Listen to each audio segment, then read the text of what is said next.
Welcome to Talking in Stations, podcast about EVE Online, recorded live on Twitch, Saturdays, 1500 Universal Time. I am your host, Matterall, from NC Dot's Destructive Influence Corporation, and also from INN. Today we're going to talk about a very interesting subject, doesn't get a lot of airtime, and that is, I guess you can call it high finance industry, or whatever makes fortunes as far as market goes in the game.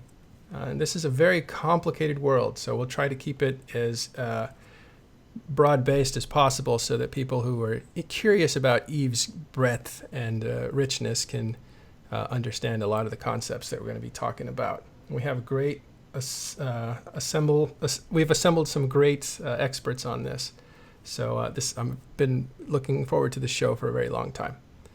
Okay, so we'll just make some introductions. But first, I want to go ahead and ask you guys to, during the show, subscribe and follow and tip if you want. And that's how we gauge the interest in Talking in Stations here at INN. You'll also notice that we've created a whole new look, and so we're more streamlined with the rest of the station. And hopefully we'll continue with this look and stuff. I think it looks great. It looks great. Thank you. I did it myself. So let's get started with some introductions. We'll just take it from top to bottom inside the channel. And go ahead and tell us where you're from, Apothny. Hey, I'm Apothny. I'm currently a member of Sniggerly in Pandemic Legions. Been spending most of my time lately on Thunderdome practicing for AT-15. Awesome. Aerith? I'm Aerith. I'm Finance Director for Goonswarm Federation. If you don't know me by now, well, I'll just say. You've been making the rounds and making a lot of noise while you do it. Carneros? Good morning. I'm Carneros. I'm the CEO of The Bastion. Terrific. Dirk? Hey, what's up? It's Dirk McGurk, member of Sniggerly and Pandemic Legion and co-host of the Open Com Show. And from Pandemic Legion, we have Kenneth Feld. Hi, I'm Kenneth Feld. I'm in the Best Corporation in PL Habit, and I just turned over as finance director from PL to Dankel, so I had that job for the last year, roughly. Great. Probag Bear. Yo, I'm Probag. I just do solo stuff. I sit in Jita. Great. And Tiberius. Hey there, Tiberius Stargazer. Again, Corp Mace for Apollo. Apollo. Just Matterall. my name. That was a mistake. Corp Mace for Matterall in Destructive Influence Northern Coalition. Also, editor for EVE-NT and EVE News 24. Oh, excellent. I saw you log in this week. All right, so he just outed who my main character is, but that's okay. I don't mind being primaried. Enjoy. All right. So you got to get on the fleets first. I'll ignore that. Let's get started with this show. And first I want to emphasize the guests are Probag and Kenneth and Aerith. And these guys are worth a lot of ISK. And so we want to first put it into perspective. So we're going to talk to them about how they came into this wealth, how they do it, and then we'll talk about what they look for when opportunities arise. And that's what the show will basically be about. So let's get on with it. All right, guys. I just wanted to open it up to you guys. Let's first start with what your net worth is. So, Aerith, you start with A. Jesus, I need to true up. It's many, many trillions. I true up maybe once a year. Okay, so many trillions. Well, that's good enough for us. Kenneth? Yeah, you kind of hit me off guard, too. I looked at Jeeve right before the show, and that says about 3.7, plus it doesn't count many BPOs. I probably have 1.5 to 2 trillion in BPOs. And Probag? Oh man, if we're counting BPOs, I have no idea, but otherwise, I'm small stuff. I'm like 1.4 trillion, I think. Only 1.4. Hey, we're all poor. Okay, if we're counting all in and all that kind of shit, it's probably gonna be double digits. Okay. And what's interesting about this is not like casino money that's made constantly accruing by other people. This is like fortunes that are made by finding gameplay opportunities to actually make the money in game. So I take it that none of you guys rat or mine, or do you? No. I did once for research just to see how much could be done max tick with a shotgunning Titan, and that's about it. The filthy worker class. So you guys, yeah, you never worked. Okay. No, I mean, we all worked at some point in our EVE career, but it would have been years ago. Like, I started accumulating my wealth in 2010. So even though I've played since late 2005, I didn't really do the economic game that much until 2010 because I had lost everything when I left EVE in 2009 because I left it all in space and just let it self-destruct because I burned out. And so I came back broke, and I had to grind my way all the way to the top. And that starts with grinding it out in JITA, or grinding it out with arbitrage, or grinding it out with importation, exportation, or some other grind hobby until you get enough capital to actually do cool stuff. Yeah, exactly. Like, you need a bit of money to make any money at all. My first 10 bill I made just blitzing level 4s and syndicates. Yeah, I started mainly with moon mining and reactions. I bought my first Workle, hobo redneck jump freighter, and started doing reactions and worked my way up to a 180 tower reaction farm. This was pre-Technium nerf. See, that was where I started. That was where I started making the most of my wealth before I quit. Was reactions as well on our own moons that we had blitzed and esoteric and everything way back in the day. And that's what burned me out on EVE, because back then you had to fuel with like a dread. And you had to go fuel towers across like a whole region. It was insanely bad. Dude, I just started a 20 tower reaction farm like 2 days ago. How did you do 180? That's fucking insane. Well, you got to remember, this was before fuel blocks too, but there was no fatigue. So you could bounce around, no big deal. It wasn't that bad. I moved up to a jump freighter fairly quickly, then a second jump freighter, and it wasn't that bad. So I think the main relevant question a lot of people who watch this will be thinking is the wrong question. A lot of people would want to ask, how do I make my first trillion ISK? And I think it's probably fair to say, though I'm not one of you crazy ISK guys, is that you haven't been doing one specific thing for the past however many years that's continuously made you money. You've been paying attention, taking advantage, whatever the current best thing to do is, paying attention to the markets, paying attention to updates and what is changing in the game, and being aware of the meta, as we like to call it.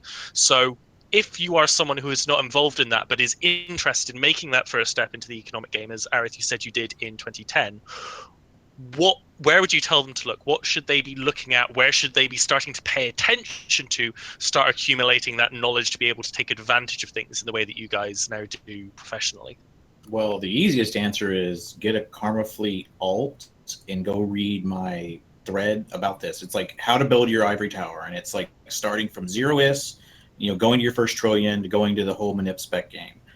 So now, like, I've said this before, but I probably spend less than 20 hours a year on personal ISK making, because it's all speculation, long-term bets, or long cycle things that I know are going to occur a year from now or 2 years from now, just based on what must change in the game, right? Nothing to do with the CSM, just how you forecast things that are underpriced and things that are going to go up, and past speculation and all that. 20 hours a year, you can easily crap out $1 trillion a year just with 20 hours. If you have a ton of capital and a ton of knowledge. But again, if you're starting from scratch, go somewhere where you can digest a ton of knowledge from somebody much more knowledgeable than yourself, and whether it's Goons or wherever else that you have somebody willing to teach you, you need to hook up with somebody that can teach you, because we've inflated a lot of line member Goons wealth from newbies to now Titans to now guys that are hitting their trillions, all through just long cycle teaching and speculation. So if you want to get ahead of EVE, just take a shortcut. I like that. We're rich and you can be too. Okay, Just buy this pamphlet. Let me throw this out there, because when you start talking in numbers like this, right?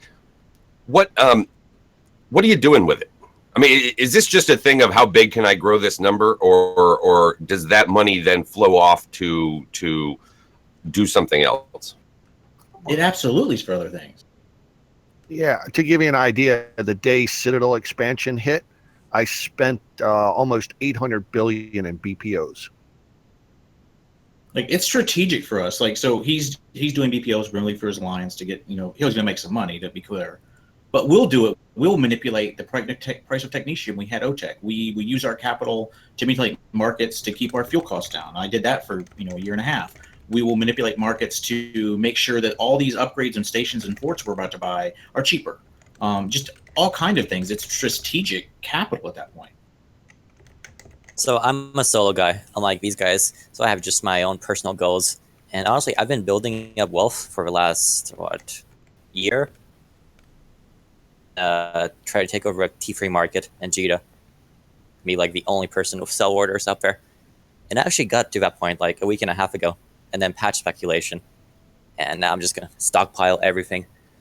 I've got like 400 bill of T3 cruisers just waiting for the patch day to hit. And then I'll dump them all. Yeah, that's if you're starting from nothing right now, my two advices would be read the dev blogs. As he has up there on the screen, March 22nd, Moongoo went crazy. And the second one is PI. PI is going to be nothing more than more and more in demand. And yeah, it kind of stinks, but you can make so much ISK from just a couple hours a week off of it that it's free money. Okay. It depends on, for me, my answer would be depends on how much money you have. But the no-brainer, like spec hit right now is salvage. Like when refineries come in, it's going to be nuts. Just like it was with the other two. Some of those were the shittiest salvage hits for the last two waves were like 5 times your money. The best ones were 100 times your money. So imagine putting even, let's say you had 25 billion in capital, even 25 billion on spec hits for patch speculation for the salvage itself. You could easily run that to 200 billion more in one hit. So always have an active ISK generation mechanism, like whether that's trading and arbitrage or whatever, or maybe a short-term hit like the T3s, like the other guy's going to do. But you also need to always have your lotto ticket hits, where when you hit it, all that active ISK generation goes away forever. So we mentioned there that you bought 400 bill of T3 cruisers or what have you.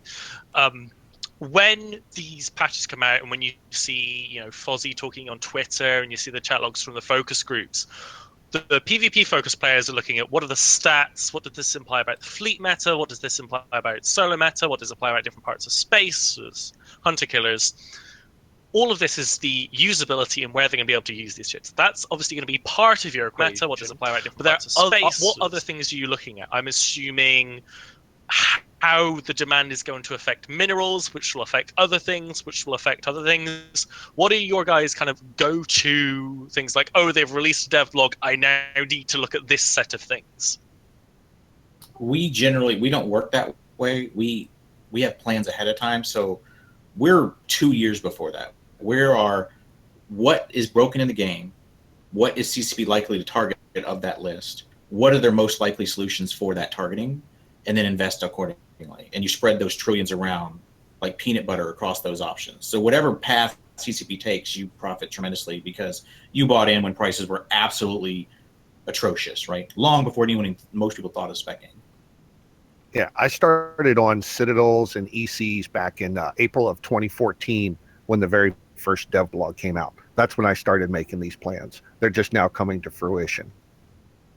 But I mean, there is some speculation to be made in devlogs because, every single devlog has some kind of number that's out of place, and you look at that, and you get something like the Plex wall, where you just looked at it and you're like, oh, this tax is just 0.5% too small. I can make a profit. Or like when the Citadel build cost came out, and you notice that some PI was more in demand than others, and you just make a profit investing in that. There's always that kind of small thing. You just have to look at the numbers and check JITA.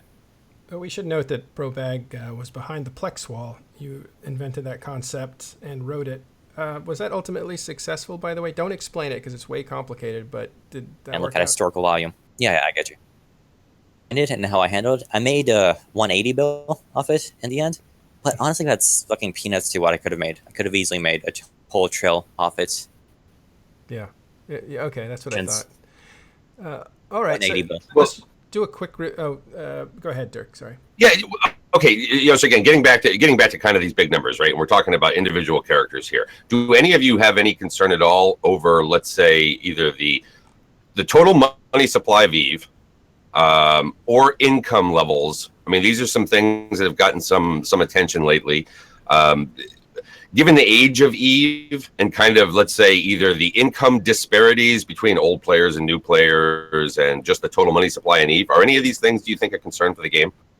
Yeah, like I've actually brought this concern up in the last few days to CCP, where there's always been people for years, and CCP is right to say this is the case, that people have said Plex is too high or it's too much money.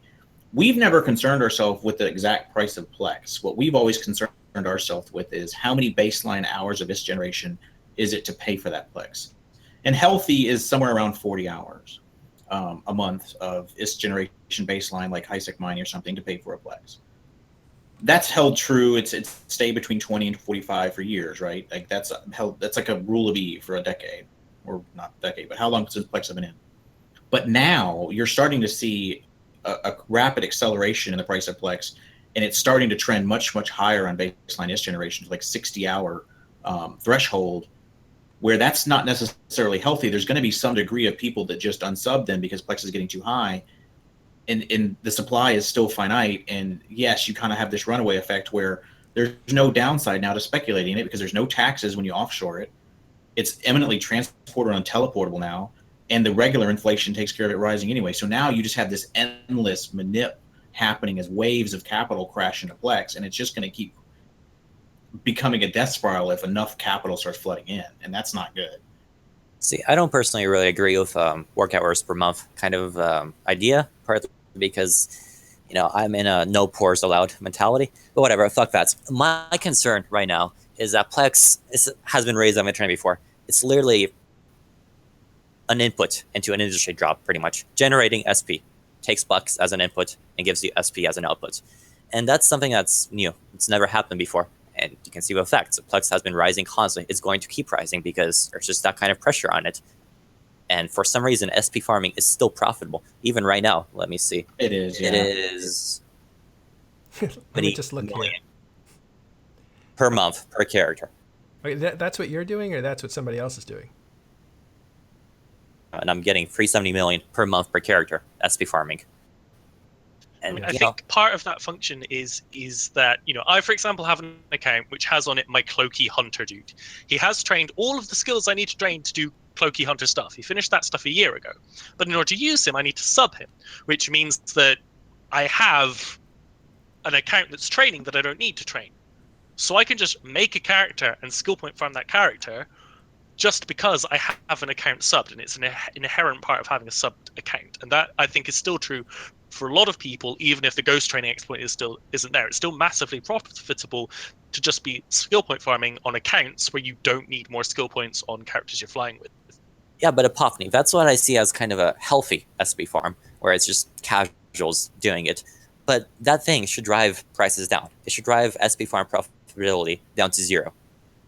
And right now, it's not at 0. It's way above 0. It's been above 0. Yep. These people with thousands of accounts making more and just consuming Plex just to make SP, not consuming Plex to play, like you, and just having SP as a side effect. They're just putting in Plex, getting on SP. It's like industry to Isn't them. that like still a really, really, really small portion of what's driving the cost of Plex right now? And it's 99% player speculation, like Aerith was describing. Am I wrong? That's what my guts say. I don't know about 99. I do think it's a smaller percentage of people farming. I do think it definitely does add pressure to the price of Plex. But there's probably 4 or 5 different variables, I would say, that's adding pressure to the price of Plex.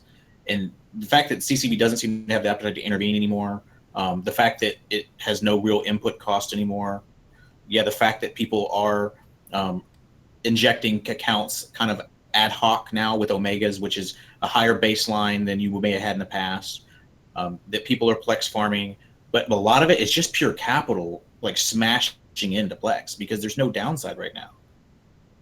Well, also, too, for me, I run 16 jump freighters to haul stuff. And they also have 33 build slots on those accounts and 33 science slots. I used to have to think to myself, hey, do I sub these 5 accounts to put on build jobs or science jobs? And it cost me X amount in Plex a month. I need to make that investment back. Now, all those build slots are free because I can train those, take the SP back out because they already have all the skills that they need.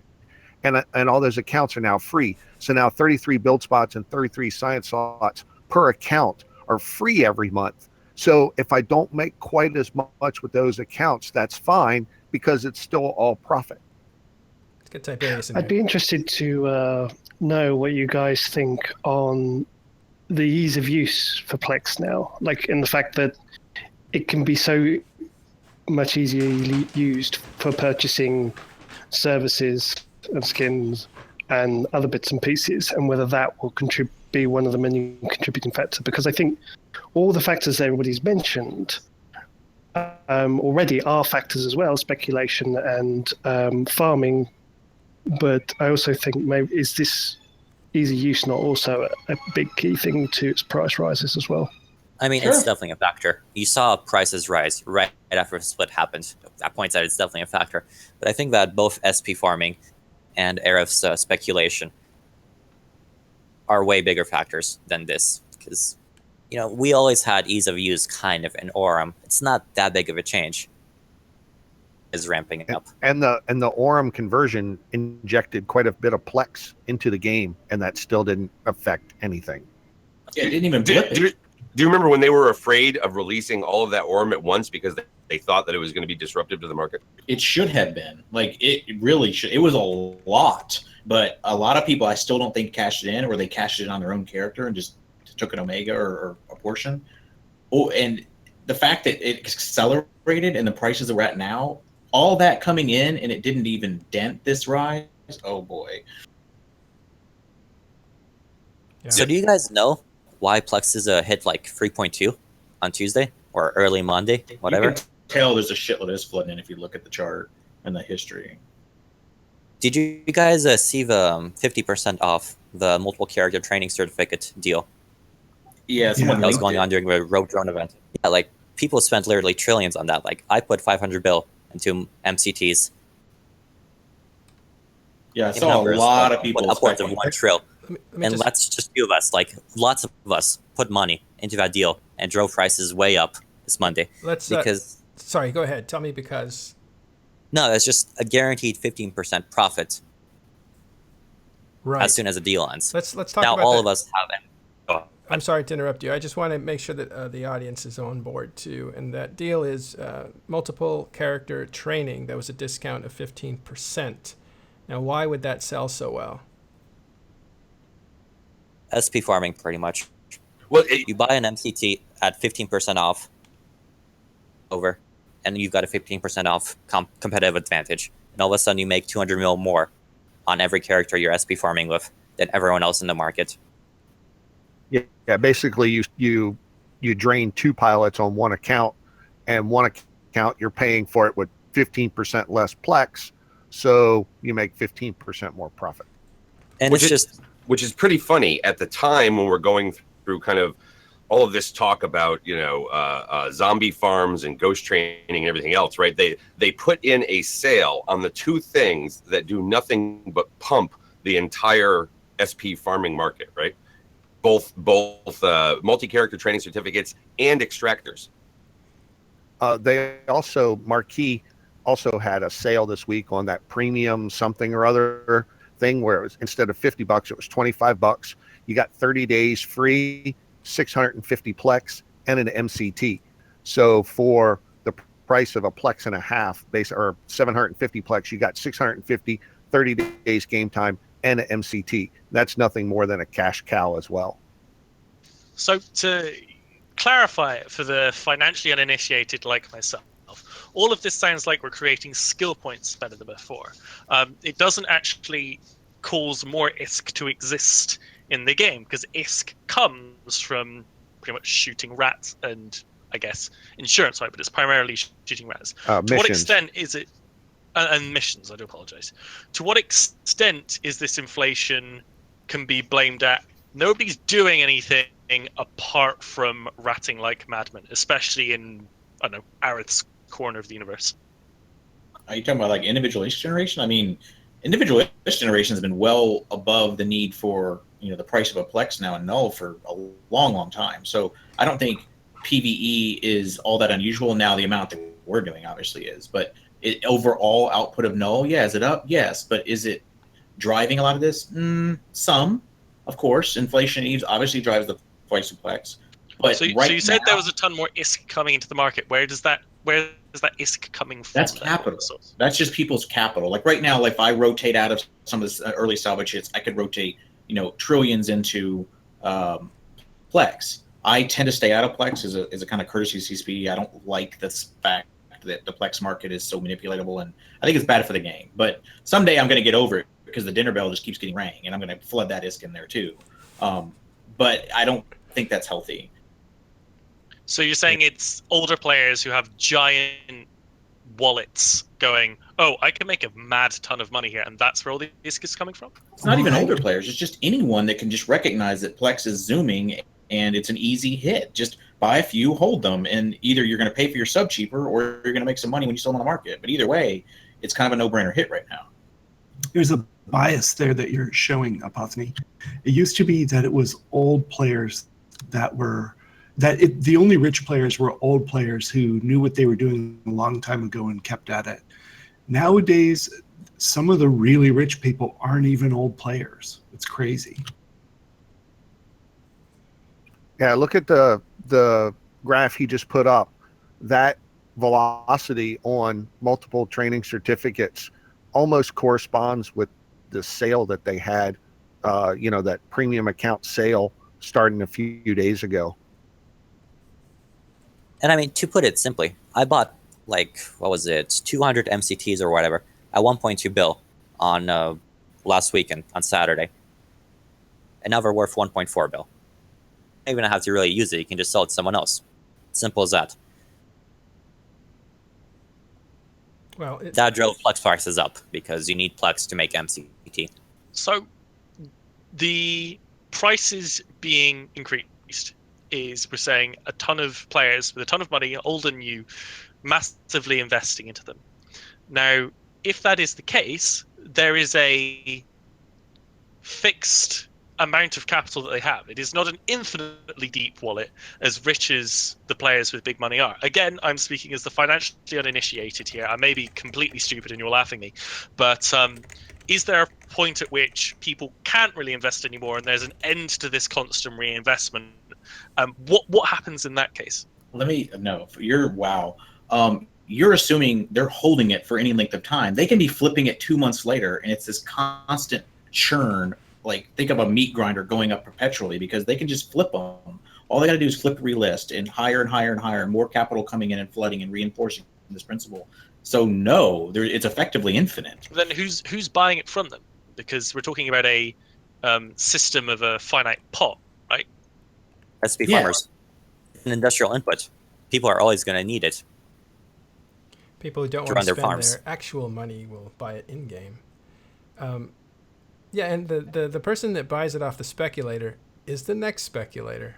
And then the audience here finally buys it, and then everybody gets out of the market. Exactly. Yeah, once the retail investors get in, it's time for institutions to get out. This actually used to be a huge effect within Goonswarm. So here's a little bit of peering behind the curtain.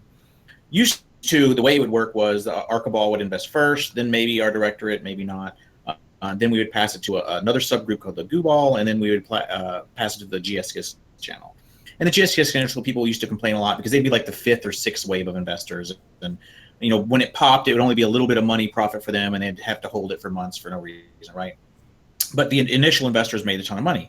So we actually reversed this, where I would start telling everyone that's smaller, here's the investment, and then I would come at the end, because me coming at the end guaranteed them huge profits, because just me moving into the market would pop it, usually double. So that's our model now. Well, that's really interesting, because at the end of the day, your goal is to put money in the hands of your people so that they can participate in the empire. So yes. Either way, you're funding the empire, either by making them rich individually or doing it through institutions and then distributing the money. That's been our model now, for about 5 years, maybe 6 years. Something else to consider too. You were talking about, is this going to stagnate ever? I don't think it ever will, unless they stop making updates to EVE Online, because every update changes something. Every change has several things downstream that change, and as long as that's still going to go on, there's still going to be market shifts, and as long as you can predict those market shifts ahead of time, then you're going to make more IS than you know what to do with. And they're not going to stop. You actually can't stop. That's part of what the formula for an MMORPG is. You need to keep making changes to your game as you go. So that's not going to change. Oh, that was kind of my point. But yeah, it's until they turn the servers off, they're going to be changing until the end. And every change is just a new opportunity to make, whatever you feel comfortable investing ahead of time. So are there real life lessons to learn playing the economic game in Eve? I mean, is any of this applicable to real life? Applicable, however you want to say it. I would think so. It's the same principles. I mean, I would say a better question might be we are talking There's no better question. economic theory as applied to a game. Is this, you took a course at college level economics? Is this a undergrad degree in economics? Is this a PhD in economics? How deep are the people at your guys' level of the game playing it in terms of the theoretical application of economics? Ooh, I try to counsel people on this when a lot of people ask this. Like, it's a really layman's way to ask something that they think is true. But I have no one that I know at the high level are finance guys in real life. I do a lot of finance stuff related to my job, for a division, that kind of thing. But that's not the thing. It's the thing about being really good at Eve finance is you have to know how all the mechanics in Eve work and how they interrelate to each other. So if I pull this part of the spider web, what happens to the other part of the spider web? What will go up? What will go down? What will be impacted? Where will the bottleneck be? What will the meta change to address that bottleneck? Like, that's where you're playing at. That's where you make the big money. It's not so much about economics, because the economics in Eve are actually kind of simple. It's the interactions that aren't. Yeah, that's and that's what makes it very much like real life. It's who has the information and who has it first. right. Yeah, it'd be like Apple versus Google. If you want to put money into one stock or the other, you don't have enough information about Apple or Google to know where they're going to move next. They keep that stuff close to the chest. In Eve, you can learn everything ahead of time, know, or at least speculate what's going to change type thing, but you know how to reverse engineer stuff. So you know a lot more data to make your decision. Well, there's a couple takeaways I want to point out, and then we'll move on. One is that the finance guys are probably PvPers, and the real-life finance guys probably play a different aspect of the game. And that the knowledge of the game is what gives you the competitive advantage to invest intelligently. And so you have to not just be an investment guy, you have to come in here and know how one thing will have a ripple effect down the line and what markets will open up and why, the choke points, and what loosens up. We'll deal with this a little more in the second half of the show when we talk about T3. But the other thing, the reason I asked, is there any skills that are applicable, is because Eve is a simulator for a lot of things. No, it's not a simulator for flying a spaceship or a space shuttle, but it is a simulator for leadership. And it is a simulator for, charisma and management kind of stuff. And so I was wondering if there are some things that you can practice here in this economic simulator that can actually help you in real life. And the answer is no. Yeah, so I want to touch on something I think Dirk brought up. It is about the data. Like, one of the reasons we're so successful is in our group is because of the amount of data we have, just the amount of activity we generate within our organization, how much that trickles up into higher levels of the production tier, how people respond to congestion and capacity constraints within systems. So you have all that data that you can model Eve more accurately than anyone else. And so that translated to me in real life. Like, real life, I wasn't near as data driven in my management style previously, but I'm much more data driven now. And that really came from Eve. So one thing I'd like to ask before we move on to Techie Cruises is, what is the competition like at the level you guys are operating? Those of you who are more aware of the spider web, as you put it, those of you who have the capital and the knowledge to pull it in meaningful ways at the level we've been discussing. Is it a case of there are so many players out there to take advantage of, and so much of the market to interact with, that you don't really tread on each other's toes? You're all kind of doing similar things in similar directions, those of you who know what you're doing, or at least in different areas of the market using similar ideas and making similar moves? Or is it, or do you often come into contact with, wait, somebody's manipulating this here already, or oh, they're out manipulating me and they're getting on top of each other? What's the competition like? Is it very, very close and you're constantly fighting each other and getting screwed over, or is there just so much out there that there's more than people are currently taking advantage of? Let me break this into tiers, right? If you're at the very, very top tier, like, I never run into anyone that's actually going to try to take me on. Like, if they see me, which they will because I mark my orders, they just get out of the way. Because it's usually like, I'm coming in to do something. If you just bend over and take it for like a month, I'll probably go away, and that's a lot easier for you. Or just participate in whatever I'm doing if you can figure it out, and then you'll make more money anyway. However, at lower tiers, yes, that is definitely a concern. Like, what I always used to teach people is, if you're a smaller guy, you're a little economic guy, you got a little nest egg of 50 billion, and you move into a market thinking you're like the new Wolf of Wall Street, and you see some big badass in there already, get the fuck out and go find somewhere else, because big badass can run you out of ISK, and they can do it quick. So I say, don't get in these PvP fights when you're young, and when you're older, you don't care, because you make the market. Yeah, I mean, ProBag and I have talked on Slack before, along with a couple other guys when we were selling ECs when they first came out and stuff, and we'd talk about it so we didn't step on each other's toes. But there's so much ISK out there, and people are just more than willing to hand you piles of it. It's not that big of a deal. All right. So moving on. Wait, no, we're not moving on Team 3 yet. I want to cover this Sorry. a bit more because Aaron said some things that I want to key in on. And it's not taking it from behind kind of stuff, but I want to know, like, ProBag and Kenneth, if you guys can actually see Aerith in the market and what that actually means. I think I've seen Aerith in the market in the Moongu markets a few months back when I was writing some scripts to try to analyze the data. I saw some spikes in there, but not sure. But regardless, I don't intersect with Aerith much about the stuff he does. And to answer the earlier question really quickly about competition, for me, whenever I see competition, I just chat with him. I just get friendly with him, and then, Trick them? market, or we just split. So you're kind of a financial diplomat then, because you see other people who are competitive with. Not so much diplomat as, oh, you found this cool thing too. That's cool. You're a cool guy. All right, see you later. Yeah, there's no sense fighting with someone when there's plenty of ISK out there for both of you, and you can work with him and make it, financially viable for both of you, or even combine yourself to make even more ISK. So the other question is, do you see markers of each other? Like, do you recognize certain patterns in people? How does that world work? Do you guys see each other in the markets, or is it just like, wow, somebody's coming in heavy on this, I don't know who it is?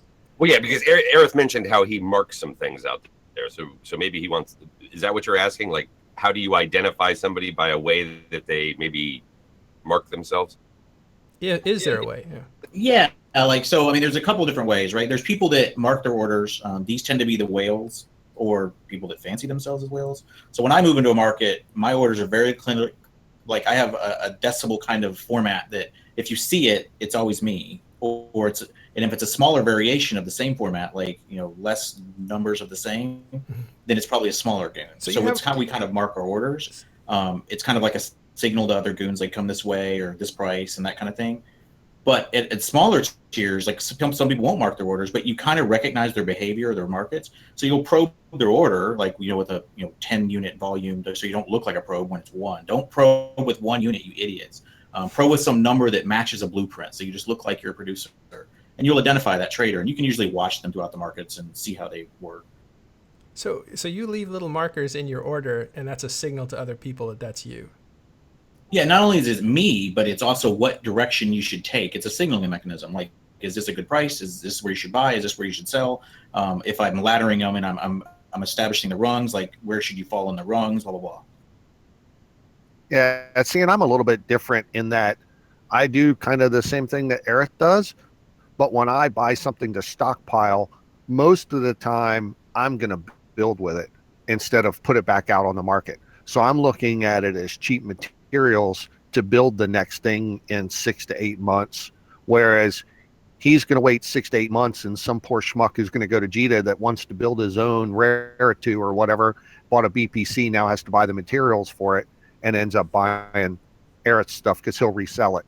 Whereas I'm looking at sort of. There's one other way that happens where we also, a lot of times when we're using our capital as these buy-ins, they're meant as a strategic stockpile in some ways. Like I had like some absurd number of strong, like 60 million strong at one point, because I knew CCP was likely to do something about strong, and I want to make sure we're impacted. But it was also an investment, right, which paid off nicely.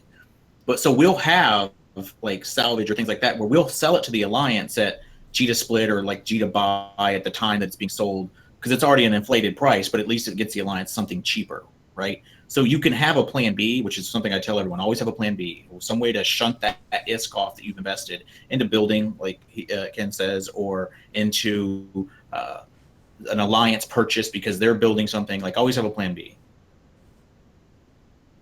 Yeah, and one thing I want to point out is, it came up earlier in the show, but you guys are essentially sitting there looking at the development pathway of the game, and you're looking at the market, and you're matching the two things up and finding opportunities to make money through the market, either by buying something up quick and selling it quick, or buying something up a year or two in advance and holding on to it for long-term plans.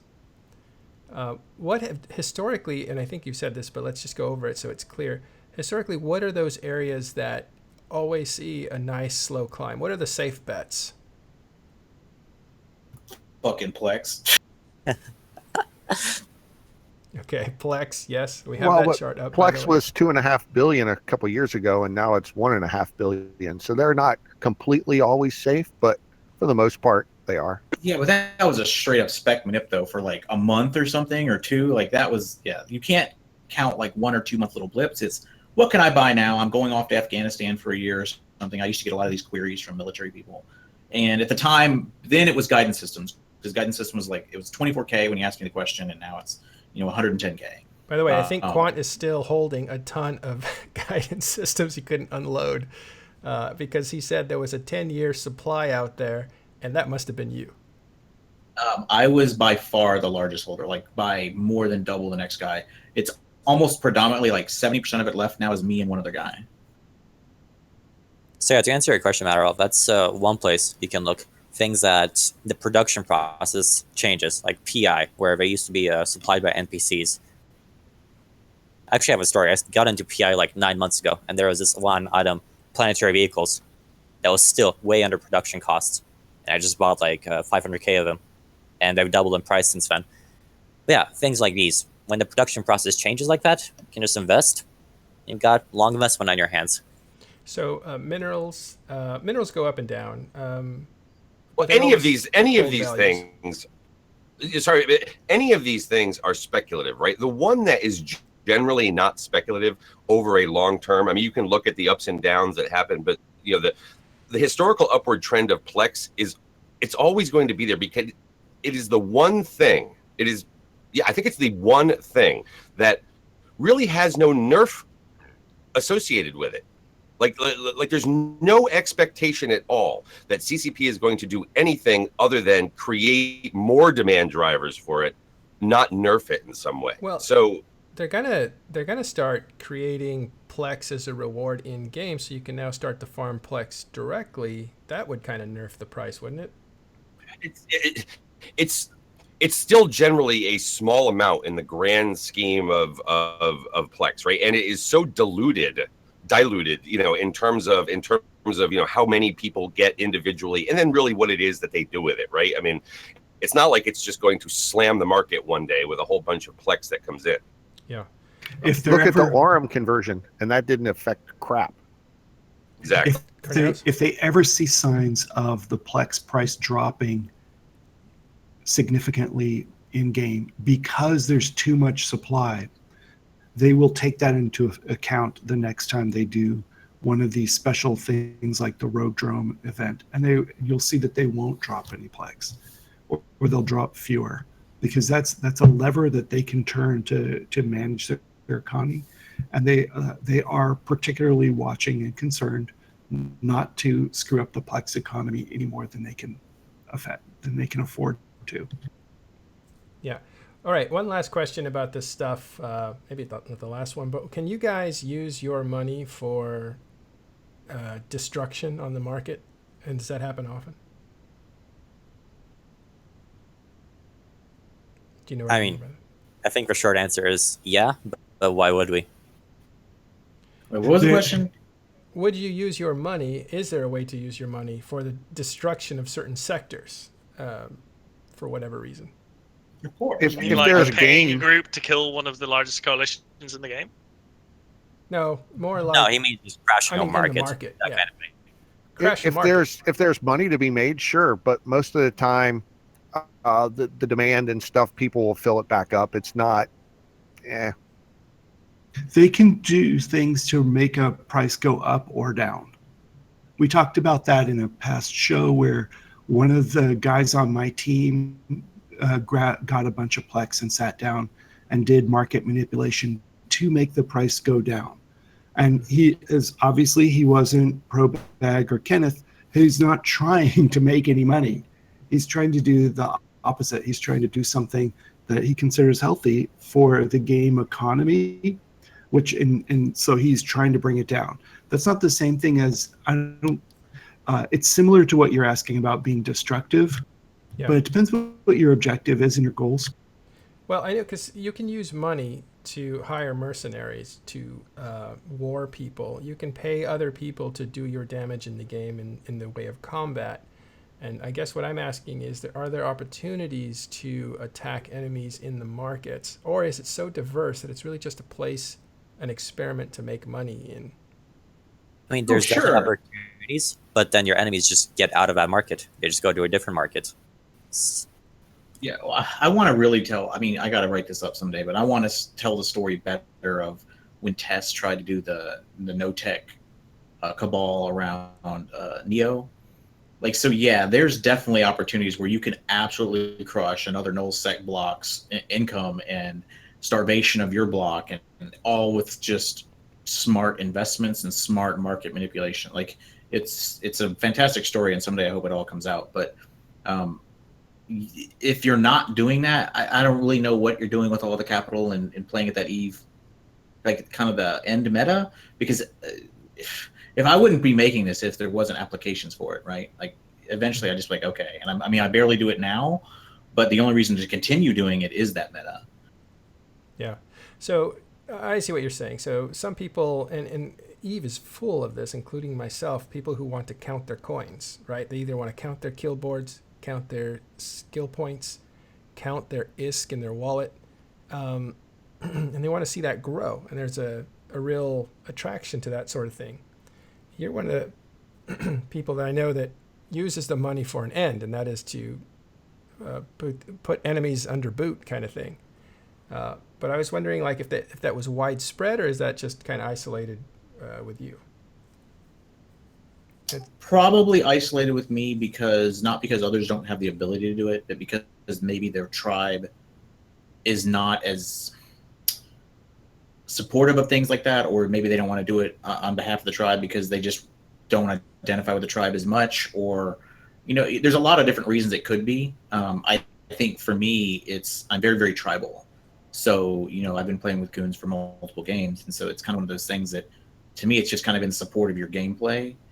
I don't differentiate my gameplay and the Alliance's gameplay most times.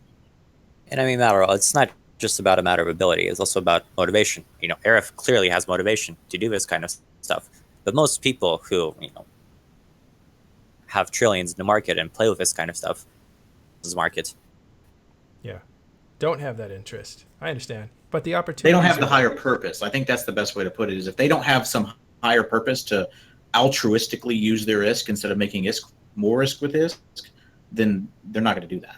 Well, you could actually, and the opposite is true too, right? You could say, I'm going to generate a ton of money in this game, and I'm going to use all that money to buy Plex, and then I'm going to donate all that Plex to causes as they come up, like an earthquake in, Philippines or a hurricane, whatever. That is an altruistic purpose where you can actually raise the money for some good. Absolutely, and I'm sort of showing people motivated by that. The statistics show that. Yeah, we do pretty well when Eve donates to natural disasters. It's usually pretty astounding numbers. All right. Well, again, a lot of the big money making, it sounds like anything, right? You want to start out doing something in a game that creates a certain amount of wealth. Then you want to take that wealth and use it smartly to create more wealth.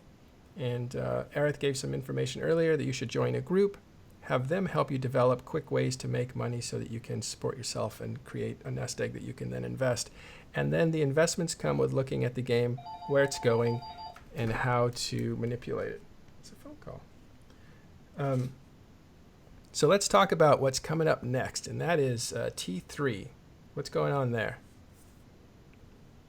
So strategic cruisers, they're going to, if you haven't been paying attention, then you might not realize that CCP has announced they're going to be retuned this summer. So while a big chunk of the CCP staff are off enjoying a Nordic summer vacation somewhere, maybe they're at their summer house and they're having barbecues and stuff like that. But there are some people who are back at the fort and are working on tuning strategic cruisers and testing those. And they're putting things out on the test servers, and we're looking at it, and we're seeing what that means. We're seeing, for example, that the number of subsystems is going to be reduced. And they're going to make a lot more sense to a new person who is just coming to look at strategic cruisers. Remember, these Tech 3 level ships are configurable, and you pick a chassis, you grab the chassis, and then you pick which subsystems you want to do for a specific purpose, and you swap them out, based on what else you're going to do. They are changing radically this summer. They're changing meaningfully this summer, right in the middle of Alliance tournament, which is an interesting twist, but we won't go down that path right now. The poor guys who are using strategic cruisers in their Alliance tournament fleets are going to have to make a quick change in the middle of it and think fast. But, some of the folks in this conversation right now are very good at that. Apothene, I'm looking at you. So that's going to have effect on the market. People are going to be interested or not interested in strategic cruisers as a category or in parts of it, and are going to take some actions. Are there any of the wealthy people in this channel who want to talk about what they see happening with that? All right, so I guess I make T3 stuff. I've gotten to a point where I have enough characters, lines, supply chains that I can supply the entire Jita market of T3 with like 1 hour a day playtime, pretty much. How many is that? How many Anyway, supply long lines? story short, how many supply lines? manufacturing lines? Yeah. Let's see, let me count. 420. 420. Why is that 80 so often? characters. That's where it all starts, I guess. How many did you say, Probag? 82 characters, I think. You have 82 characters working to produce materials for Jita for T3. Okay, so then... Go on. They're making these radical. Look, Carneros, I think it is a radical change. What it is they're doing, it is going to completely shift how how these ships are used, which ships, all of that, right? They're lowering the number of subsystems and then the number of underlying mods within those subsystems. But isn't there also something that's coming with the build, that there is some new thing that's going to be part of T3 construction that has not even been introduced yet? Yeah, that's why I'm stockpiling cruisers. Basically, they're introducing new materials, pretty much one material per race. That's supposed to drive T3 prices up. They're only going to be in like data sites or some shit like that to encourage people to actually do data sites and wormholes, because no one actually does them. So there's a new magical material that nobody knows about yet, hasn't been discussed, and it comes out day one, and it's basically going to be a gold rush to get that item, isn't it? Yeah, Right, see, that's the real interesting thing. Like, if it comes out day one, no one's going to be able to produce cruisers day one, which means they're going to have to rely on stockpiles for like a whole week until people actually start farming these materials. Okay, so on top of that, according to a couple of people on the focus group who I don't really trust, but Fozzie has expressed sentiment that he wants to drive prices even higher up. I think those people are talking out of their ass. No offense, if you're listening, those two specific people. But regardless, prices are going to go up. If you're an I'm ass betting talker, on no offense. I'm personally betting on 20% or so price increase, which kind of sucks because, just speculation itself has already driven price up 20%. So right now I'm just stockpiling and expecting not to see much profit out of it. But, we'll see. Buy the rumor, If it sell the means- news. If it means we're going to get the Fly Zealots back and have proper AHAF fleets, then I'm happy. Supposedly Lokis are going to be really OP. I've already sold, over last week, I've sold 1360 Lokis and about 5,400 subs for them. I actually made a ton of money off of you, Probag, with subs. Now you mention it. When you were selling a few of the subsystems at build cost, I bought about 1 billion of them, and I've since flipped them with the changes and amounts. So cheers, buddy. I mean, stay out after a patch hits, because we're going to go crash no, right back to build I'm cost. nowhere near them anymore, buddy. I'm nowhere near them. So He's getting me. too late to get into Loki's, huh? Let's look at that market. Yeah, the patch is supposed to hit, 2 weeks from now? So, July 11th. yeah, most of the speculation for buying is over, at least for the big money. Now, you can probably still turn 10, maybe 15%, maybe even 20, but that's small potatoes. So's 30, 50. Just saying. Well, I mean, there's always the lottery, but you can't look at everything as, if I hit the lottery, that's just like playing the lottery. We go for more sure gains rather than, if you hit the lottery, great, but you got to be guaranteed X amount or it's not worth it. Oh, I completely agree. Like I was saying earlier, you always have to have some sort of active IST generation thing. That ratio of IST to effort, though, for me is, that's really high. But I mean, Kenneth, I think you are kind of underestimating this, because I keep referring back to the T1 battleship rebalance way back when their material costs went up, and as a result, people stockpiled, and they are unprofitable to build for like a year afterwards. Let's say cruisers go up in build costs by 30%. We've already got 200 bill of them stockpiled right now.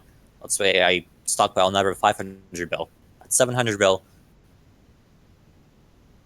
Let's say 20% free profit off that.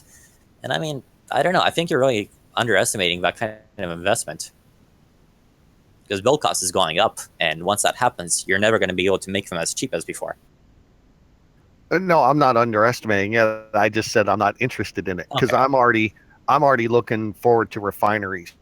I have between 800 bill and 1.3 trill in speculation for the refineries coming. So I really don't even care about T3s, to be honest with you.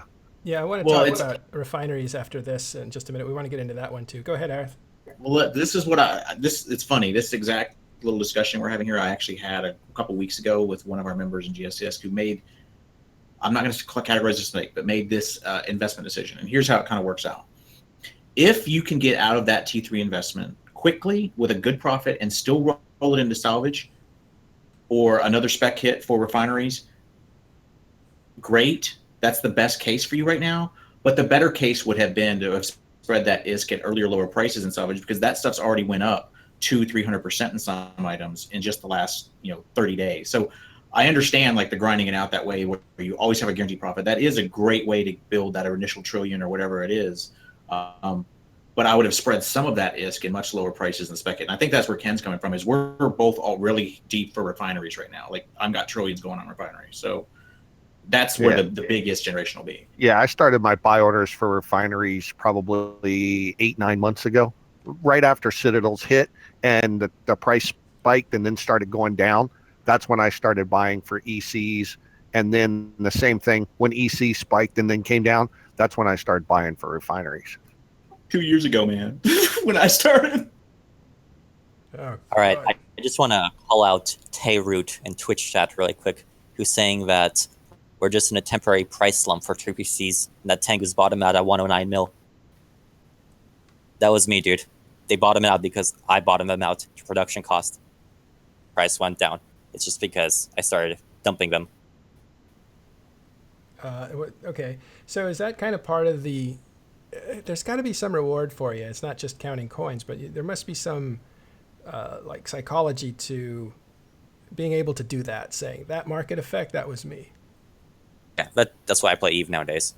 Like, I don't play Eve to make money anymore. I make money now and then when I need some. Like last year, I needed 200 bill, so I just started doing PI for like 2 months. I got my 200 bill. Right. So that may That's be because I'm crazy. okay. Well, that's fine. And you're on the show for a reason because you show up on the radar a lot as somebody who's into finance and making big deals and creating a lot of movement in the market. But I just want to point out how interesting it is that on one side you have Aerith, whose interest is using the money to further the advancement of his people, and then there's also kind of your motivation, which is to say, look what I can do. And it just comes from all sorts of different directions to play the financial game like this. But not everybody's able to play the financial game like this. Like, I think, what is it about you guys that makes you different from anybody else with a spreadsheet? I tell people I got tested when I was really young, and it's spatial relationships. It's how things interact, and that's what makes it special, because you see this side of Eve that most people don't see. Like, I kind of see it as, the scene in the Matrix where they're staring at the computer screen, just a waterfall of green numbers. It's kind of like that. Like, you can see it as a spreadsheet and it's very unattractive, or you can see how all the pieces of Eve fit together and it's beautiful, right? And you can interact with that in such a way where you can manipulate the game overall, right? So I like to focus on the galaxy-wide changes, like my influence is spread around Eve. Like, otherwise, like, kind of what's the point at this kind of scale? Mostly because if you don't care about that sort of thing, I mean, after a couple trillions, like, what are you going to do? Like, there's pretty much nothing you're going to do with that money short of fund a war. Right. Well, that's kind of funny. I mean, you guys could feed the poor, I suppose, but that wouldn't be any fun. I'm going to be a bit of a cunt for a second, but hey, it's a family show. What? Shit. Go ahead. Fuck. Anyway. He said it in the British way. Touche. Yeah, the Australian way. Right. Go yeah, ahead. no, I just... fuck it. No, go ahead, man. All right, whatever. Whenever I need ISK and Eve, honestly, I'm sorry, but there's some people out there. They're like, okay, how do I make ISK? How do I make money? Look at the game. I'm like, okay, this thing is going to top out. There's profit to be made in here. I just make a spreadsheet. I make my 100 bill, whatever I want, and then I get out. And it's just, that's the way I've always operated. If I want ISK, I just go and get it. And then I go back to just crashing T3C for no reason. Yeah, I've told people since 6-8 months before Citadels, to PI is just like an ATM machine. Yeah, it sucks, but back to that same thing. It's an absolute ATM machine. You can make so much ISK off of that now. It's not even funny. It's just stupid, and it's just how much time you want to invest in it. And the PI markets are being driven by the Citadels, right? The structures in general, they require a lot of it, and everybody wants to build them. I'm literally making 1 bill an hour, just refilling PI planets. That's what I do when I want ISK. I just started my PI chain again. Okay, your PI chain, how big is it? How many planets? It's only 250 planets. So you're farming 250 planets. And how long does that take you in a week? Like moving characters around? It's honestly however much I want to. It's 1 bill an hour, and if I don't want to refill it one day, I just don't. And I don't make 1 bill an hour that day, and I make it the next. So you're kind of like a pot farmer. You throw seeds all over, 50 acres, and then when you want, you go out there and harvest like a ton of money. Yep, and when he brings his stuff to Jita, he messages me on Slack, and I buy out everything that he has that day or that week. Because there's still room enough for you to make money too? Oh, yeah. I mean, you should see what prices I sell to him at. It's under Jita. But, wow. So is this kind of the coalition, the friendly kind of trading? Like, do you guys actually trade with each other directly, or? Yeah. I mean, he makes ISK, I make ISK, everybody's happy. Oh, it's cool. I didn't know that happened. Yeah, you didn't know people work together? This is Eve. No, it's totally shocking. We have a massive, PI is one of the baselines of our economy. So, we have a tax haven set up where everyone will do factory planets, and we have one planet with over 180 people on it with factories. And it feeds our capital, goes into our market. So, yeah, if you're not kind of exploiting the baseline kind of ISK generator if I mine it's free, wealth in Eve, then yeah, you're missing out. Yeah, so how many accounts does it take to have 250? I suppose you divide 250 by 3 because you can have 3 characters per account. 6. And Yeah, each like each six- pilot can have 6 planets. Sorry, you're It's right. 14 accounts. Long story short. Okay, I'm the dummy because that's why he was asking. Otherwise, he would have figured it out. So it takes how many? 14. 14 characters to mine or Yeah, to 14 farm. accounts. Sorry, 14. I mean, It's the not, reason it's not I make- crazy like skill point farming. And I mean, the reason I make that much money off it is just because I figured out how to multi-box it really well. Like, I just sat down for 2 days, figured out the process, and now I just all tap through. I've heard something about you that's super interesting, and that is that you actually can type and look away as you're fulfilling your orders because you've memorized how many tabs you have to use to enter in data. Make $1 bill an hour. Oh, I mean, there's a couple of stories to be told about that. My PI, usually nowadays, you know a remote desktop, right? You know what a remote desktop is. Yep. You just connect your computer off your phone. I made an app on my phone that just puts little color dots on specific parts of my screen. I pull up my phone and I just click the color dots, and I'm doing PI for $1 billion an hour. Oh, well, I don't even understand that. Like, you Because, you know, you just built have an to- app? Yeah, it just puts color dots on the screen. It's not that much. But yeah, no, like literally, PI is just you click OK, you hit Control V, Enter, you click OK, you click Transfer, and I just automated that kind of. I just made my phone put color dots on where I have to click. Just press that with my finger, and yeah. But no, Probag, another thing. you just made is- a whole chunk of the audience feel intimidated to do PI. You just made it seem to be competitive at that level is less accessible than it was 5 minutes ago. Well, there's two different parts of PI. Buying a P3 to make a P4, or buying P2 to make P3, or going to a planet and harvesting. There's P0, P1, P2, P3, P4, and there's money to be made all along that pile. Yeah, I only do one part of that chain. But no, really quickly, because I've got to go to work. Sure. Another thing you might have been talking about, Matterall, is 0.01 isking. And this is just, there was something added to the, back, it was like a good year or year and a half ago, that made it possible for people to 0.01 isk without needing a monitor or a keyboard. They just need a mouse with like 2 side buttons. And it's just right click, left click, Control V, remap those 2 side buttons. Because no, it's just fuck it. There's a thread on it. I'll link it in Quark and the API. Some things came together and made it so you can 0.01 isk. So you can basically Monitor. top the last order just by hitting a few keystrokes and not even looking at the screen. Yeah, exactly. How do you switch orders? Like, is that part of it? The API switches them for you. Yes, I. Before Probag goes, because I know Wow. that he was the person behind the Plex wall. So before he goes, I want to ask the question to these guys. Do you guys believe that there is manipulation that's going on in the Plex market right now, a coordinated manipulation to move it higher? I don't know about how coordinated it is, but there's definitely a Zerg. Yeah, I personally don't give a crap. I buy Plex when I need it, and I stay out of it other than that.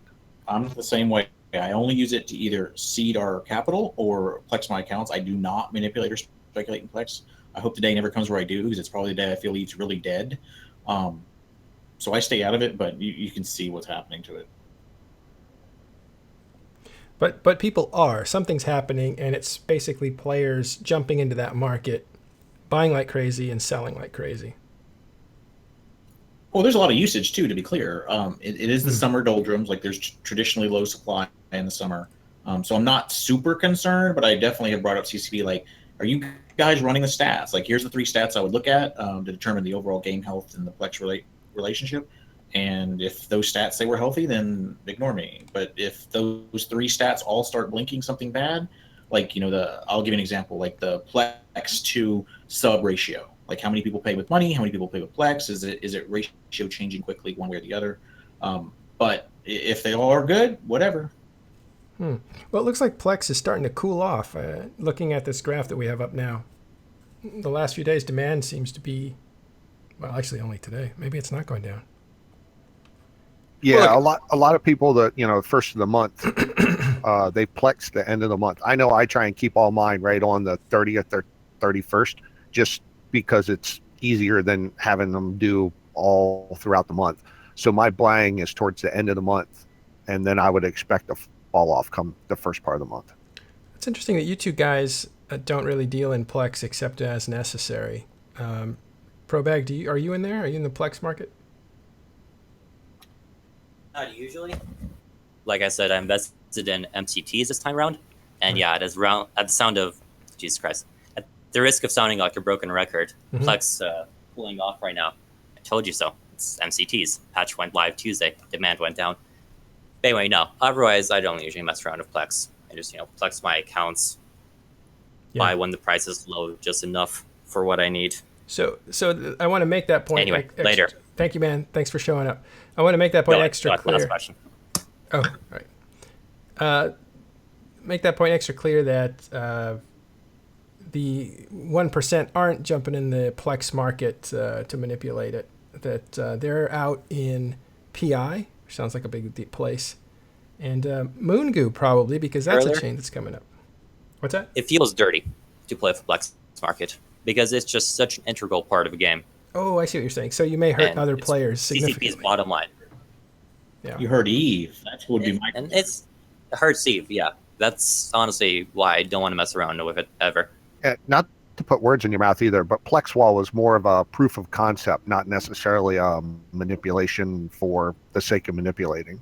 Yeah, and I mean that didn't hurt anyone. That just took the other 0.01 iskers out of market. It didn't actually drive prices up or down. It didn't affect them at all. Freaking out. But you can seriously manip Plex. You can drive Plex prices up with the kind of money that we have just on a whim. And I don't know if that's healthy for a game or not. See you guys later. Later, Probag. Thanks, man. Thanks, Probag. Well, yeah. I mean, and this has been one of the big questions, right? Should CCP be more concerned about their real money trading currency because of the value that it has? I mean, there is no right price, right? And we can get into that, Dr. E and his, well, geez, look at what it was over on the Chinese server. That really shouldn't be their concern, right? Their concern should be, this is their real money trading vehicle, right? It has these uses. Do we want this to be as easily manipulated or toyed with or whatever, as say Tritanium or Morphite or anything else that comes from some other, in-game faucet? I don't know. I believe there is a healthy price. That's my assertion. We could debate what that price is and how. I believe it's tied to a ratio of is generation per month, and it tends to be baseline mechanics, either high-tech mining, PI is another one. You can see for about a year and a half, like Plex prices tracked really, really well with what you could make from PI with an account. So there's a lot of variables that go into that pricing, but I believe that there should be something you can measure where you keep a healthy mix of subs versus Plex buyers or for account subscriptions, that you have a steady revenue stream coming in from your players, and that your average money you're extracting per player isn't going down. Like, those are the things I would be tracking if I was CCP, and then determining is the Plex at a healthy price through that. Yeah, I think the positive is delta is really causing some of the inflation just naturally as well. Yeah, our ratting definitely is causing a little bit. I like to make the joke that probably the best place to mess with Plex anywhere in Eve right now is our capital, because you get them cheaper than Jita, and there's all you can eat them pretty much. So I definitely think that null-sec income generation helped or hurt, depending on how you feel on the price. But I would just be very leery if I was CCP right now. Like, I would be watching those metrics like a hawk. Yeah, when part of the Citadel expansion, they were looking at increasing the industry fees, and they put it off until ECs, and then the team got broke up, Yitterbum left, and they just left it. But I still think that there needs to be a much bigger sink put on industry. industry install fees need to be jacked up significantly. Oh, to no help. question. They're a joke right now, and I'd also put a private tax on the Plex market. The minimum broker fee be like 2% or 3% or 5%. Yeah, those two things alone would really help things. So let's talk about the coming changes to Moongoo. Is it too late for people to make money investing in that sort of stuff? Did that already happen? Maybe not too late, but I mean, a lot of the profits gone. It's most of the items. So Moongoo, I have substantial holding in. So the best two things for winter were Moongoo and salvage, right? And then maybe a little bit of PI, but that's more a short-term thing, and especially if you want to build it. But basically, your two big hits for Moongoo, salvage, and then maybe minerals. So I'm in all three. And Moongoo, the trains mostly left the station. Like you saw that Neo. Interestingly enough, Mina came back, saw Neo was a little thin. It was like, I'm going to blap it. And he blapped at 70K. It's fallen since then, but it's still high. So that kind of cashed out a little bit, where I'm sure there's some people cashing out even now, because that's a huge hit, right? People that were buying in the teens or lower.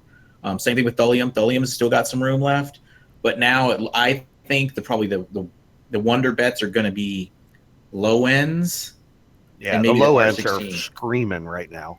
Yeah, I think everyone's figured out the low end. It's like we had talked about it internally, but you just can't get enough because the logistics burden of ISK on moving that post refineries, like so atmospheric gases. Some poor bastard's got to schlep his work rule or his junk freighter from the mining citadel or the mining refinery back to a staging point, logistics points, or ship it out to high sec. That high cost of transport is going to be a significant factor unless CCP gives us some way to really compress it, which I don't think they will. So if I'm understanding that correctly, by the way, you can see the spike. I have it outlined on the graph that we're putting up. It's a huge quantity spike. That's the volume of stuff that was sold. So yeah, a lot of sales for it. Is that it's a low-end moon material, which we call moon goo, and hauling it will be such a pain that nobody will really want to do it. Is that what you're saying? Yeah, basically, like not that no one will want to do it, but there's a cost imposed to do so. It's kind of, you have to look at it as the trick of Moongoo. In the point where nullsec guys, you're not going to get them to mine Veldspar when there's Arcanite and Bisto right there.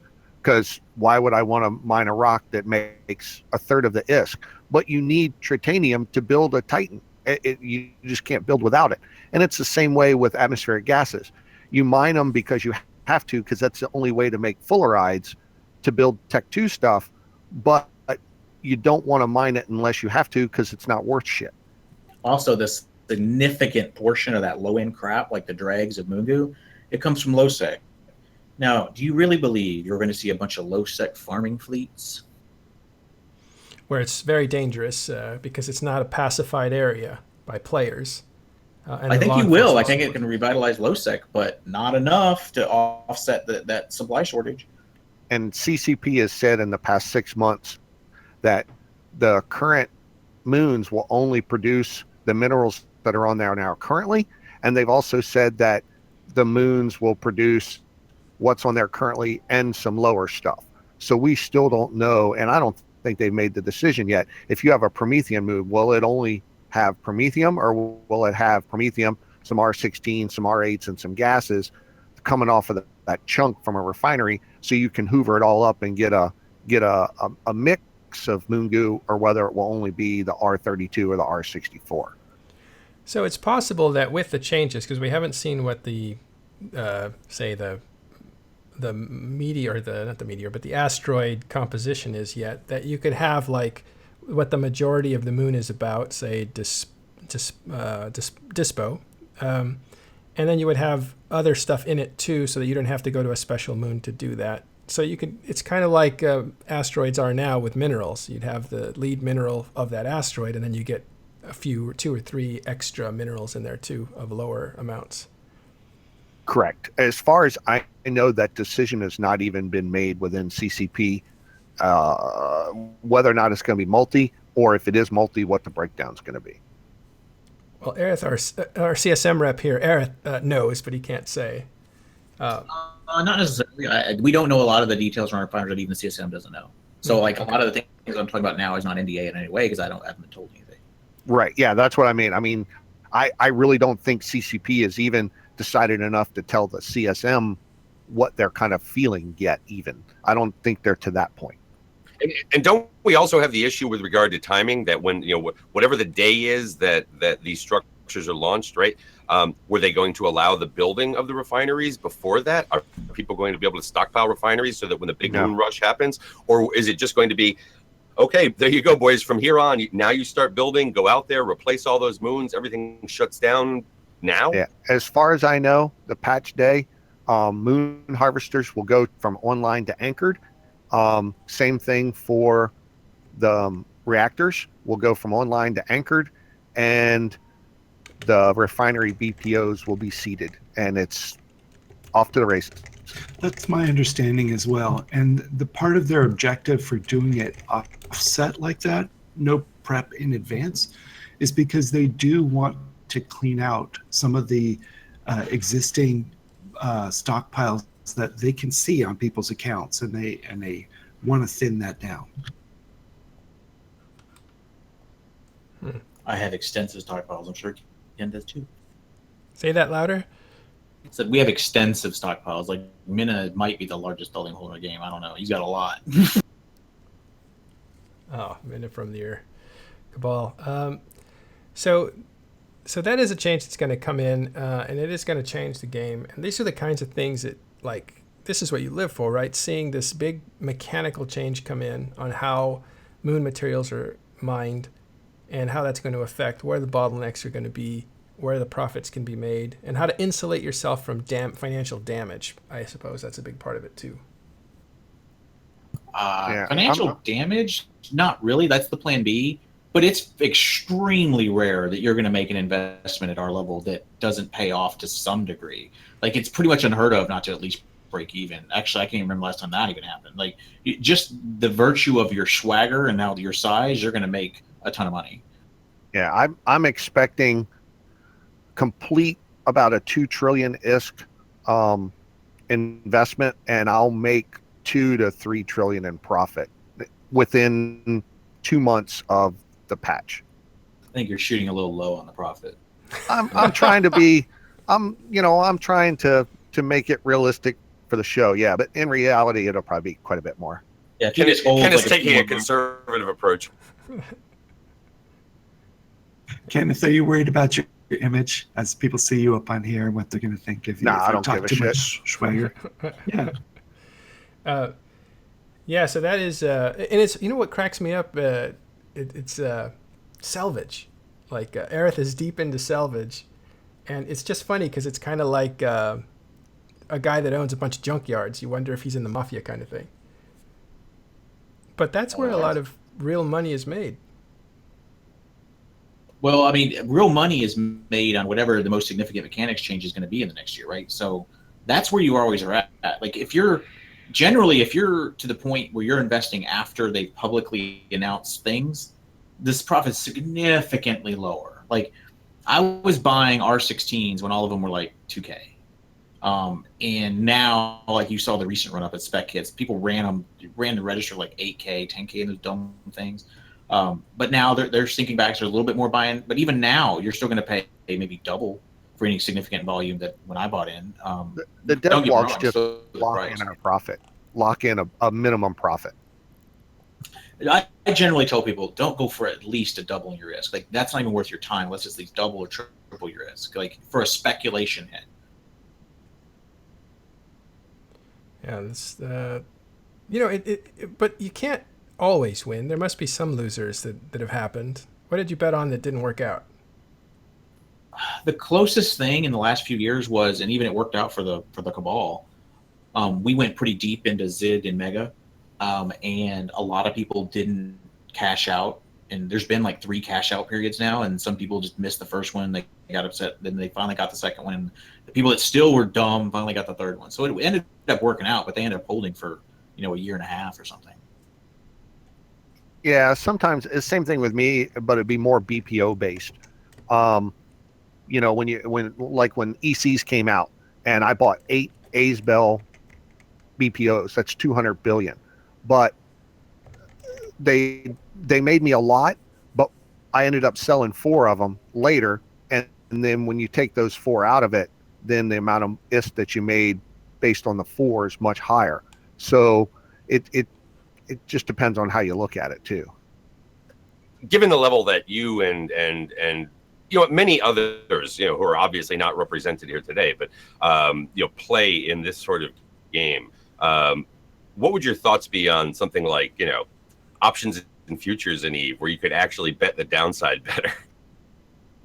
I mean, sounds cool. I mean, I'm sure that would add a lot of depth to the game, but for me, it'll add better cash out options or manipulation options.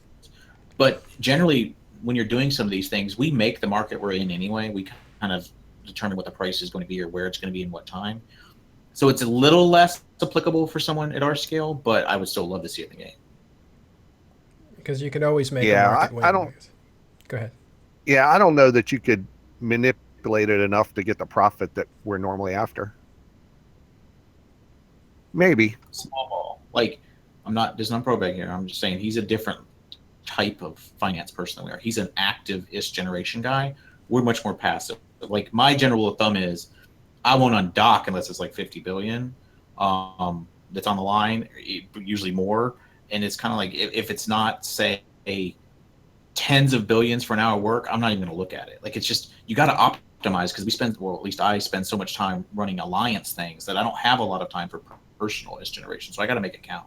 I don't get out of bed for less than 50 billion ISK. I love the idea of the pot farmer who's like, just reaping rewards like moment by moment. And then there's the big farms or the big money that kind of sits on long-term piles of investment decisions that were made way back. Yeah, we started investing almost, actually, if you count, about 3 years ago. Yeah, for this refineries. We didn't know it'd be refineries at the time, but we knew there would be a mining income generation mechanics change and a likely ore composition mechanics change, and how Moongoo interacts with that, and the baseline IST generation of nullsec mining. So we knew there would be changes around that area, and we knew how it had to go. By the way, for someone like Kenneth, I think it's different, but let me ask Aerith this. How do you separate your money from the money that is for your clients or a goon swarm? What do you mean? I don't have their money. So one of the things we teach is, if someone asks for your ISK, they don't deserve it. And those that deserve your ISK will never ask for it, and they don't want it. So what we do is I post in our channels the investments. I'll post a screenshot, or I'll post like the actual item names, and they just buy in that way. Like, they use their own ISK, so the ISK is always in their hands. Trust no one. I see. So you're just leading the way, and you're giving information to people, and they can follow you if they want. Yeah, I basically play Pied Piper. That's my role. I market regulate. I Pied Piper. I make markets, that kind of thing. And Kenneth, how does it work with you and PL?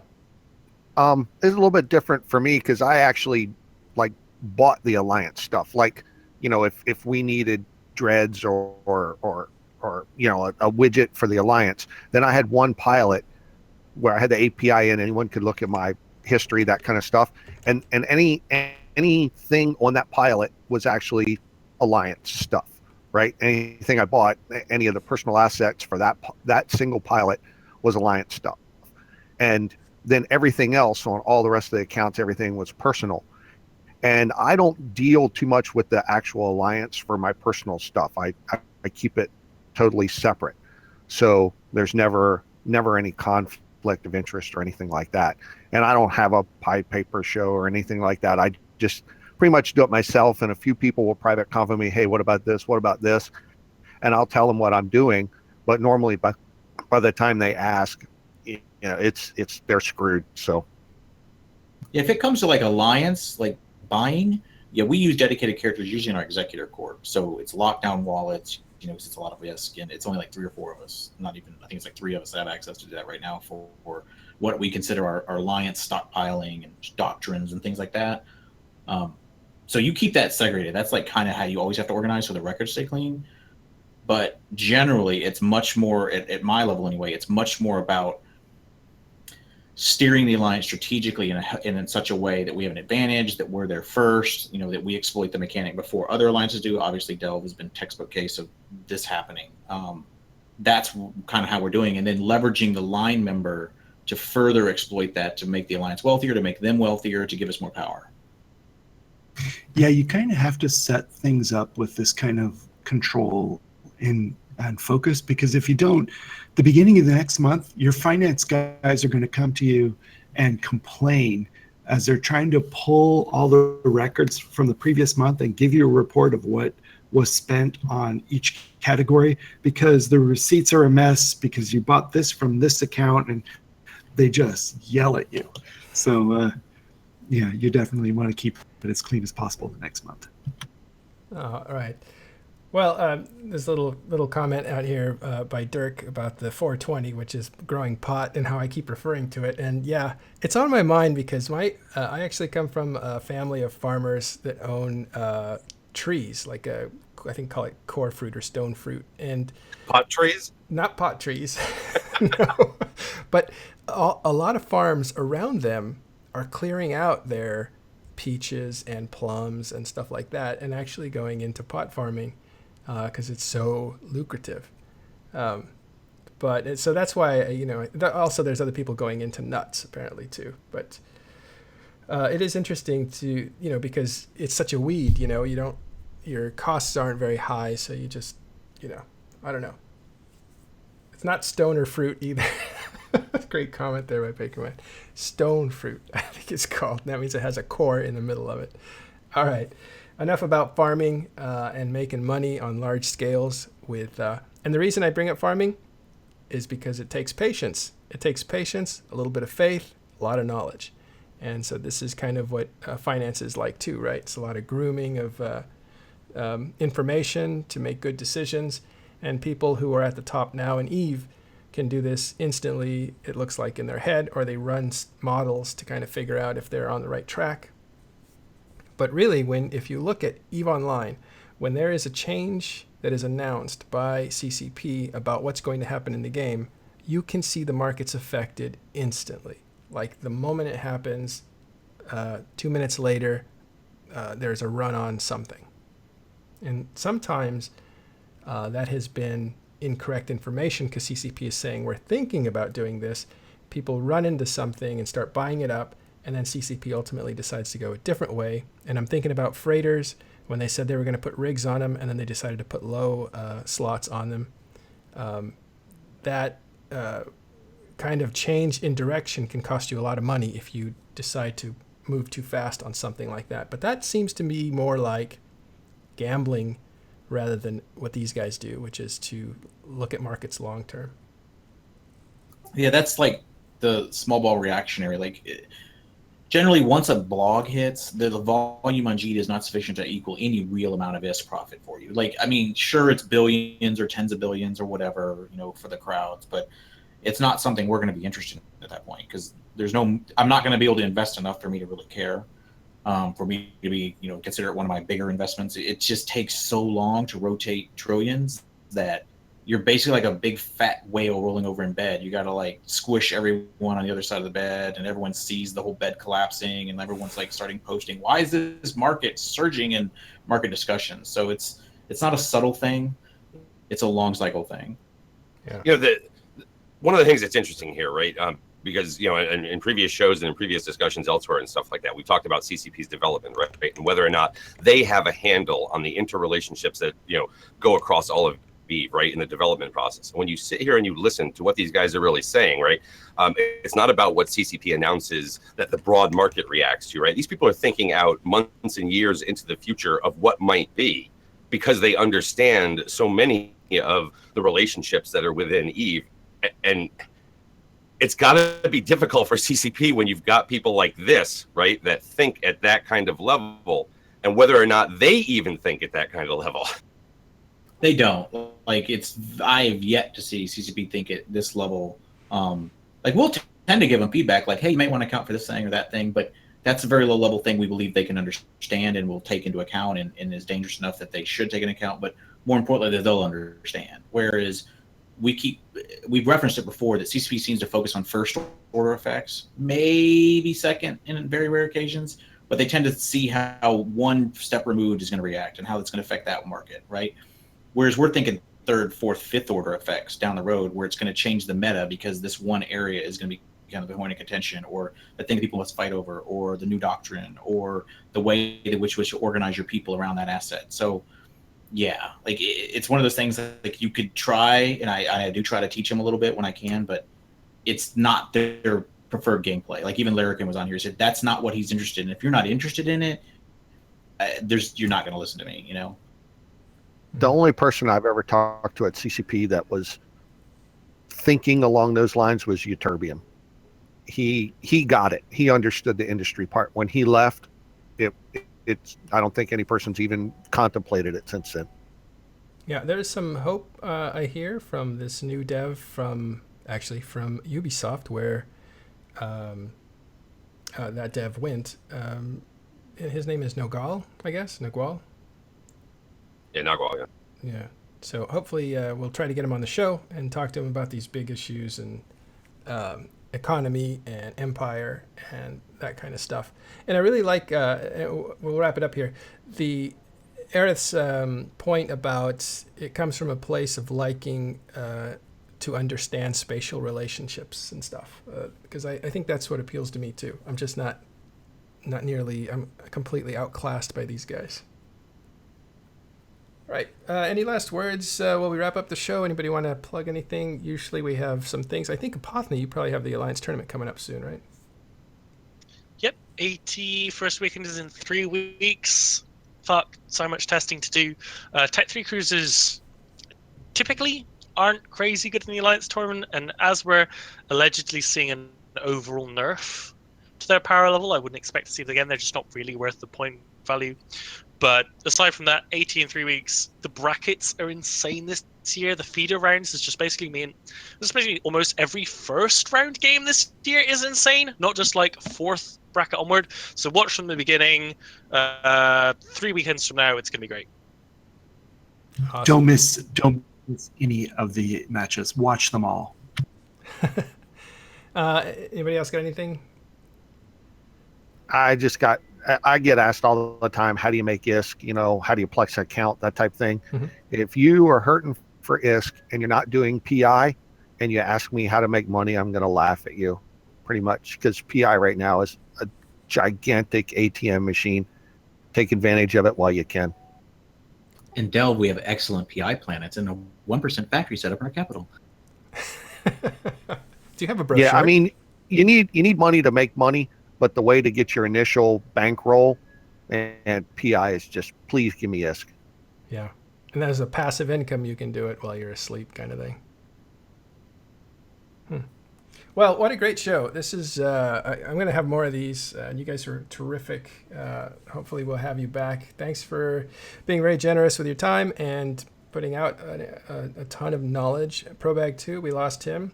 Funny enough, we also lost Tiberius, who is probably asleep in his chair right now. But I think this is great. We did get nearly 300 people watching this. A lot more people are going to watch the recording and listen to it in podcast form, which you can do on Talking in Stations and SoundCloud.